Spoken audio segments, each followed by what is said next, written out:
La Bible en un an, le 20 novembre, le livre d'Esdras, chapitre 4, verset 24 au chapitre 6, verset 22, le livre des psaumes, chapitre 119, versets 1 à 16, le livre des proverbes, chapitre 28, versets 15 et 16, l'évangile de Jean, chapitre 13, versets 1 à 30.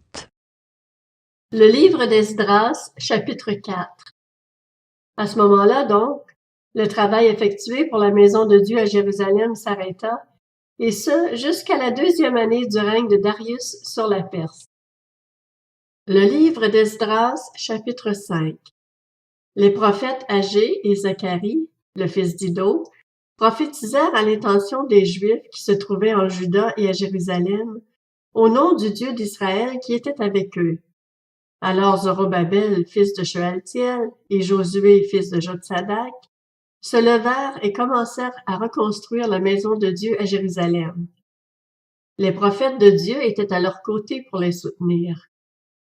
À la même époque, Tatnaï, qui était gouverneur de la région, située à l'ouest de l'Euphrate, Shethar-Boznaï et leurs associés, vinrent les trouver et leur demandèrent: « Qui vous a donné l'autorisation de reconstruire ce temple et de relever ses murs? » Nous leur avons donc dit quels étaient les noms des hommes qui reconstruisaient cet édifice. Cependant, Dieu veillait sur les anciens des Juifs, et on laissa continuer les travaux pendant l'envoi d'un rapport à Darius, et jusqu'à la réception d'une lettre sur cette affaire. Voici la copie de la lettre envoyée au roi Darius par Tatnaï, gouverneur de la région, située à l'ouest de l'Euphrate, Shethar-Boznaï et ses associés d'Apharsac, qui habitaient cette région. Il lui adressait un rapport dont voici la teneur. Tous nos vœux de paix, roi Darius. Roi, tu dois savoir que nous nous sommes rendus dans la province de Juda, à la maison du grand Dieu. Or, elle est reconstruite en pierre de taille et le bois est posé contre les murs. Ce travail est effectué avec soin et progresse rapidement entre leurs mains. Nous avons interrogé les anciens en leur demandant: « Qui vous a donné l'autorisation de reconstruire ce temple et de relever ses murs? » Nous leur avons même demandé leurs noms pour te les faire connaître, en te donnant par écrit ceux des hommes qui sont à leur tête. Voici la réponse qu'ils nous ont faite.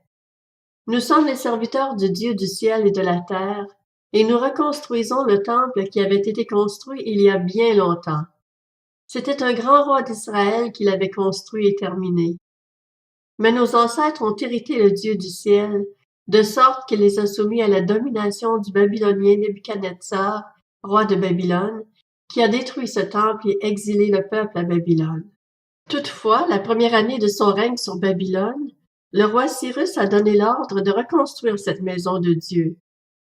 Il a même retiré du temple de Babylone les ustensiles en or et en argent de la maison de Dieu que Nebuchadnezzar avait enlevés du temple de Jérusalem et amenés dans le temple de Babylone. Il les a fait remettre au dénommé Sheshbatsar, qu'il a désigné gouverneur, et il lui a ordonné de prendre ces ustensiles, d'aller les déposer dans le temple de Jérusalem et de reconstruire la maison de Dieu sur son emplacement. Ce Sheshbatsar est donc venu, il a posé les fondations de la maison de Dieu à Jérusalem, et depuis ce moment jusqu'à maintenant, elle est en construction sans avoir encore été terminée. Maintenant, si le roi le juge bon, que l'on fasse des recherches dans le dépôt des trésors royaux à Babylone pour vérifier si le roi Cyrus a effectivement donné l'ordre de reconstruire cette maison de Dieu à Jérusalem. Que le roi nous fasse connaître ensuite quelle est sa volonté concernant cette affaire. Le livre d'Esdras, chapitre 6. Alors le roi Darius donna l'ordre de faire des recherches dans le bâtiment des archives où l'on déposait les trésors à Babylone, et l'on trouva à Akmeta, dans la place forte qui se trouve dans la province de Médie, un rouleau sur lequel était consigné le rapport suivant. La première année de son règne, le roi Cyrus a donné l'ordre que voici concernant la maison de Dieu à Jérusalem. Que le temple soit reconstruit pour être un endroit où l'on offre des sacrifices et qu'il ait de solides fondations. Il aura 30 mètres de haut et de large, 3 rangées de pierres de taille et 1 rangée de bois neuf. Les frais seront pris en charge par le palais royal. De plus, on rendra les ustensiles en or et en argent de la maison de Dieu que Nebuchadnezzar avait enlevée du temple de Jérusalem et amenée à Babylone. Chacun retrouvera sa place au temple de Jérusalem. On les déposera dans la maison de Dieu. Darius ordonna alors. Maintenant, Tatnaï, toi qui es gouverneur de la région située à l'ouest de l'Euphrate, Shethar-Boznaï et vos associés d'Apharsac, qui habitez cette région, tenez-vous loin de cet endroit. Laissez les travaux de cette maison de Dieu se poursuivre. Que le gouverneur des Juifs et les anciens des Juifs la reconstruisent sur son emplacement. Voici l'ordre que je donne concernant la manière dont vous devrez vous comporter envers ces anciens des Juifs pour la construction de cette maison de Dieu. On prendra sur les biens du roi, provenant des taxes de la région située à l'ouest de l'Euphrate, pour rembourser exactement les frais de ces hommes, afin qu'il n'y ait pas d'interruption des travaux. Les éléments nécessaires pour offrir des holocaustes au Dieu du ciel, jeunes taureaux, béliers et agneaux, blé, sel, vin et huile, seront livrés sur leur demande aux prêtres de Jérusalem, jour après jour. Faites cela sans négligence, afin qu'ils offrent des sacrifices dont l'odeur est agréable au Dieu du ciel, et qu'ils prient pour la vie du roi et de ses fils. Et voici l'ordre que je donne concernant tout homme qui modifiera ce décret. On arrachera une poutre à sa maison, on la dressera pour l'y empaler, et l'on fera de sa maison un tas de décombres. Que le Dieu qui fait résider son nom à cet endroit renverse tout roi et tout peuple qui chercherait à modifier ce décret, à détruire cette maison de Dieu à Jérusalem. C'est moi, Darius, qui ai donné cet ordre, qu'il soit fidèlement appliqué. Tatnaï, gouverneur de la région située à l'ouest de l'Euphrate, Shethar-Boznaï et leurs associés se conformèrent fidèlement à l'ordre que leur avait envoyé le roi Darius. Quant aux anciens des Juifs, ils progressèrent rapidement dans la construction, encouragés par les prophéties du prophète Agé et de Zacharie, fils d'Iddo. Ils finirent de construire le temple, suivant l'ordre du Dieu d'Israël et suivant l'ordre des rois de Perse Cyrus, Darius et Artaxerxès. Il fut terminé le 3e jour du mois d'Adar, la 6e année de règne du roi Darius. Les Israélites, les prêtres, les Lévites et le reste des Juifs issus de l'exil firent avec joie la dédicace de cette maison de Dieu. Ils offrirent pour sa dédicace 100 taureaux, 200 béliers, 400 agneaux et, comme victime expiatoire pour tout Israël, 12 boucs d'après le nombre des tribus d'Israël.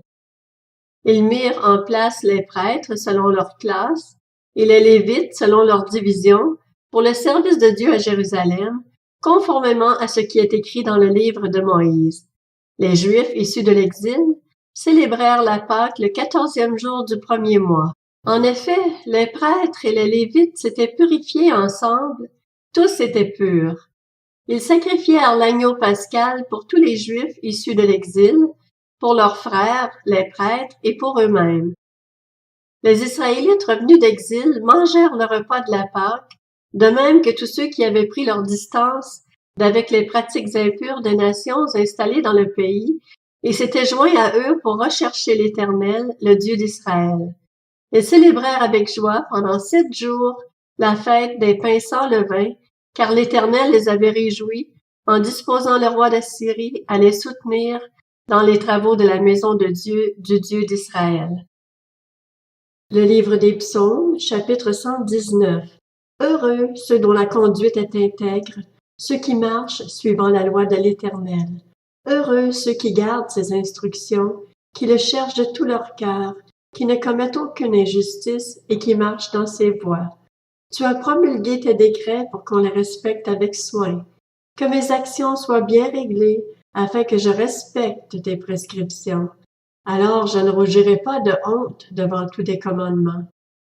Je te louerai avec un cœur droit en étudiant tes justes sentences. Je veux respecter tes prescriptions. Ne m'abandonne pas totalement. Comment le jeune homme rendra-t-il pur son sentier? en se conformant à ta parole.